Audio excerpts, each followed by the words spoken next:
जब मृत्यु सभी की आनी है तो हम सत्संग, भजन, सेवा, सिमरन क्यों करें? जो इंसान मौज मस्ती करता है वो भी मरेगा, और जो भगवान को भजता है मृत्यु तो उसकी भी होगी ही।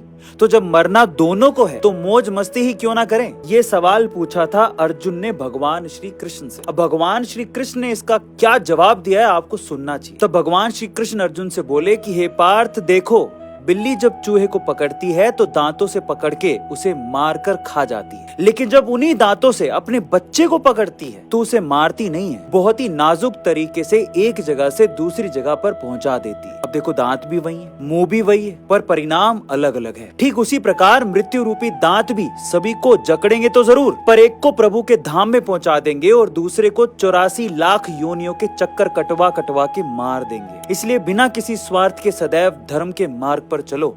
आपकी मृत्यु तो आएगी पर मोक्ष की तरफ ले जाएगी। मैंने आत्मा को महसूस किया है और आप भी कर सकते हो। अपना पर्सनल एक्सपीरियंस शेयर करता हूँ आपसे। विज्ञान कहता है कि आत्मा 200 ग्राम की होती है। ऐसा इसीलिए क्योंकि उन्होंने किसी आदमी के मरने से जस्ट पहले और मरने के जस्ट बाद वेट का कंपैरिजन किया तो 200 ग्राम का फर्क आया, तो 200 ग्राम की आत्मा हो गई।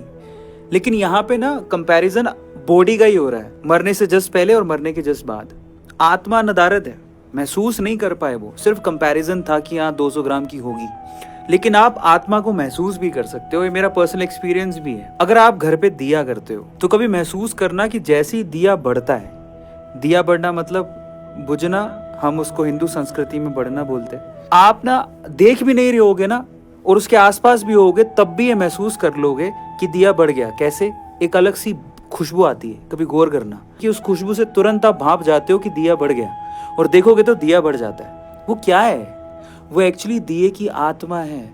जब दिया बढ़ता है तो वो दिए की आत्मा निकलती है और वो महसूस करवाती है आपको कि मैं निकल गई। भारत को आजादी ना मिलती अगर भगवान कृष्ण की गीता ना होती। पर ऐसा क्यों? देखिए, 1905 में बंगाल में स्वदेशी आंदोलन शुरू हुआ था, जहां पर 50,000 से भी ज्यादा लोगों ने अपने हाथों में गीता पकड़ी और सड़कों पर उतर आए और ब्रिटिश सामानों का बहिष्कार करने और अंग्रेजों को भारत से बाहर निकालने की कसम खाई थी। उसमें से एक थे अरविंदो घोष। वो भारतीय स्वतंत्रता संग्राम के आरंभिक और महानतम क्रांतिकारियों में से एक थे। उन्होंने भारत के उत्थान और मानवता के उद्धार के लिए गीता के संदेश को दोहराते हुए कहा था कि हिंदुओं का एक निश्चित वर्ग आक्रामकता से ऐसे कतराता है मानो कोई पाप हो। श्री कृष्ण का अर्जुन से बार बार किया गया आह्वान संघर्ष पर जोर देता है।